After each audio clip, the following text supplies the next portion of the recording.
Whiplash, plain and simply, rocks my world. This movie does something to me. It gets under my skin, and it does so effortlessly. I've seen it countless times now, and rather than my love for the movie waning, it only strengthens with each time I revisit it. Why?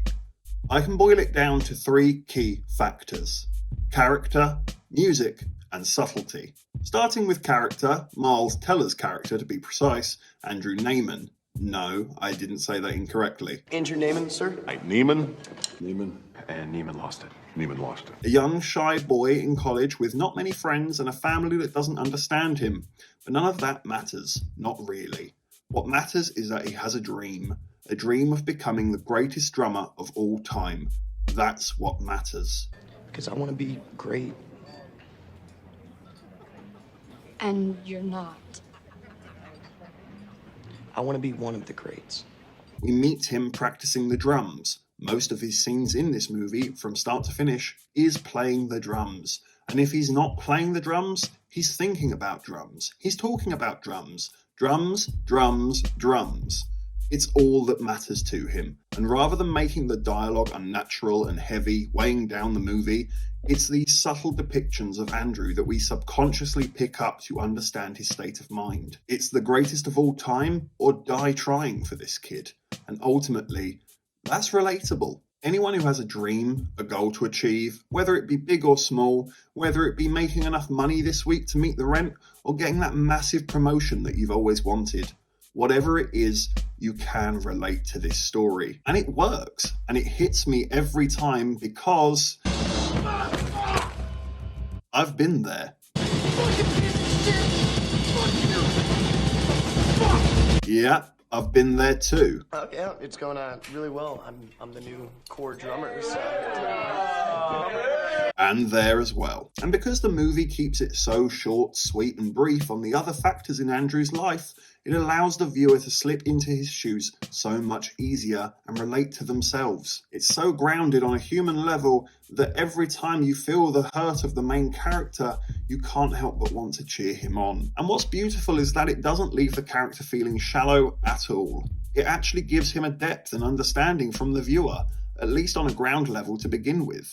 It's his hard work, dedication, and clear improvement that build it even further and make you love the guy and want him to win. Now to the big dog, J.K. Simmons. Not my fucking tempo! Fletcher is a complicated, yet simple man, in the sense that he lives by one rule, one word even: perfection. But he expects everyone else around him to abide by it, despite it being his own. He's that adamant of his own beliefs and truth that it's not negotiable for him, because the theory is, if you are the best, you'll stick with it. So anyone who doesn't tolerate it clearly was never the best to begin with. It's a strangely deluded outlook to have, yet in the sense of creating great art, it's seemingly accurate. Fletcher puts his students through a mental training camp to perform at their very finest, even when everything is burning down around them. If you can perform in these harsh and cruel conditions, it will make working for a tough crowd look like a piece of cake. And what I truly love about the character of Fletcher is the subtlety factor that I mentioned earlier. He's a cold-hearted man with no sympathy or empathy for anyone. Why would he tell us his life stories and struggles? He wouldn't, and he doesn't.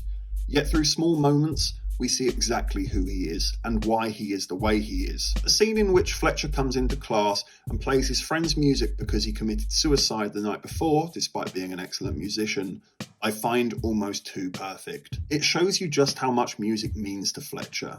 It shows you that Andrew isn't the only one to go through this torturous hell. And it also begs the question, is Fletcher upset that his friend died? Or upset that he thought he had his Charlie Parker and in fact he didn't? Because after all, The next Charlie Parker would never be discouraged. it's so cleverly crafted. I love the look on Andrew's face. Without a word being said, you can almost feel that this could very well be Andrew that Fletcher is talking about in 10-15 years' time. Is it worth it? They didn't see what I saw. This scared, skinny kid cursing himself because he couldn't get his scales right. I saw a drive in him. I love that the movie doesn't apologise for that ideology, no matter how potentially warped it is. And it's because of these subtle moments that you learn so much more on a second viewing, particularly about Fletcher as a character. He was helping Andrew the whole time, from the very beginning, in his own strange, disturbing way. The opening scene in which he walked in to watch Andrew play, only to walk back out again, it's a test. The compliment itself was in the fact he stopped and noticed you. This man doesn't pay attention to just any drummer. He wants the best. And Andrew, in that moment, offered that potential to Fletcher.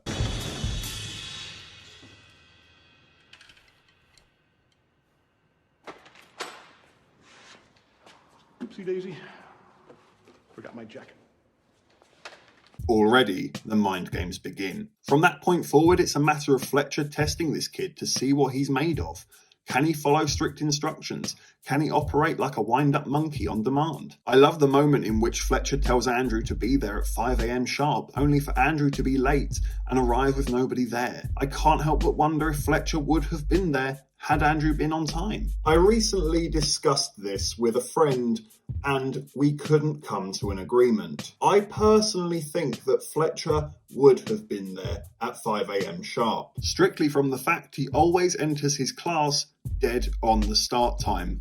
Not a second fast, not a second slow, dead on. This man is all about precision. Fletcher would have given Andrew some one-to-one time and the mind games would have started early, with the first test being, will he come back later? Whereas my friend thinks Fletcher wouldn't have been there, getting Andrew's hopes up for no reason whatsoever, and also to see how dedicated Andrew is to the class, that in itself being the mind game. And I actually like both readings of the scene, and I think it's a perfect example of how masterful the subtlety is in Whiplash. And if you're wondering, Fletcher definitely stole the book, just to prove a point. You don't see it, the movie never confirms it, but who else would? It only adds to Fletcher's godlike image in the movie that he seems to be all-seeing as well as all-powerful, which happens consistently. Fletcher becomes aware of so much important information without any explanation. On some level, Fletcher is offering out an olive branch to Andrew in this moment by taking the book, all whilst punishing his core drummer for such a sloppy mistake. The Lord giveth, the Lord taketh away. It's genius. It's only when Fletcher sees that Andrew isn't going to break that their relationship changes. Somehow they find kinship in their relentless drive for perfection, to be the very best no matter who you step on to get there. That's the attitude Fletcher wanted from Andrew, his fearlessness, and despite it on many occasions coming back to bite Fletcher hard on the arse with the botched performance and the fight on stage, it ultimately achieved exactly what he wanted. A relentlessly driven musician with bucket loads of talent who will rip the skin off their own hands without the smallest creeping thought of quitting in their mind. Just back off, fuck off, Johnny Utah. Turn my pages, bitch. Or we can let Johnny Utah play the part. Notice how Fletcher appreciated Andrew's insult towards Ryan and even uses it himself. Fletcher respects the passion that Andrew is showing in this moment. He wants his musicians to be hardwired, aggressive, with only one goal in mind. But there is a line, and there's only one alpha. I can cut you any fucking time I want. You would have cut me by now. Try me, you fucking weasel.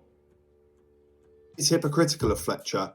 It's okay for him to dish it out, but it's not okay for him to have it back, despite having some small respect for it. With such minimalistic exposition, it manages to tell you so much about its characters. Now to the final factor, the music. And no, I'm not a jazz expert. I can't read sheet music, at least not very well.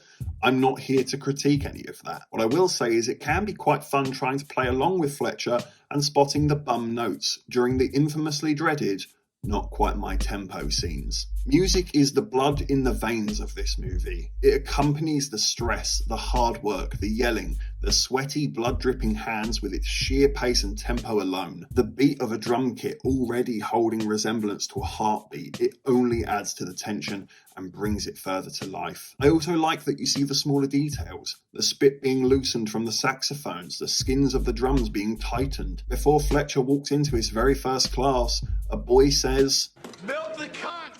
And I'll be honest, I have no idea what that means. It's certainly not a common phrase in the UK, but I assume from their actions they're trying to get out any last errors and mistakes before they perform to perfection for their teacher. It shows immediately what Fletcher's standards are like and how much this class is a level above the rest. But even more so, those awkward sounds, dripping sweat and spit somehow blend together to build a fairly hostile theme for Fletcher's arrival, like he's some sort of evil villain.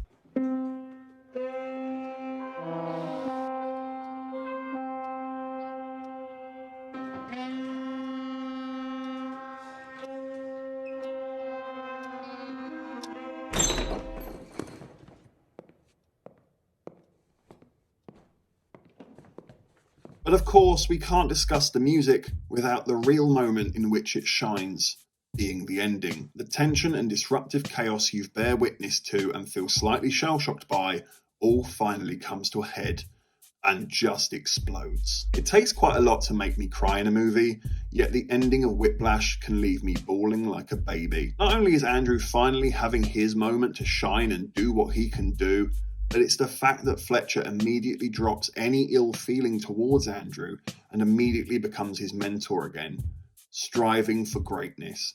He even fixes Andrew's cymbal when he hits it too hard. Not a word is said, but J.K. Simmons' face says a million words for him.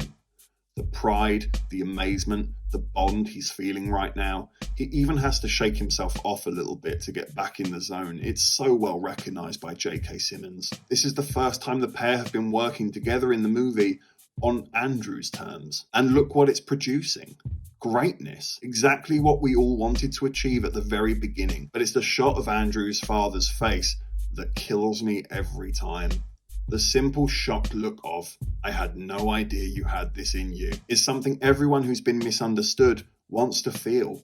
It's beautiful how breathtaking his father is, who, let's be honest, he is a good dad. He's just not a dad who understands why this is so important to his son. But the true jewel in the crown of Whiplash is that despite heavily presenting an argument that greatness can only be achieved through relentless suffering, it never says it's right. It just explores it. Whiplash is a modern-day masterpiece that I watch religiously and easily makes it into my top 10 movies of all time. And if you couldn't tell, Whiplash absolutely gets an 11 out of 10 and easily becomes the latest inductee into the IMO Hall of Fame.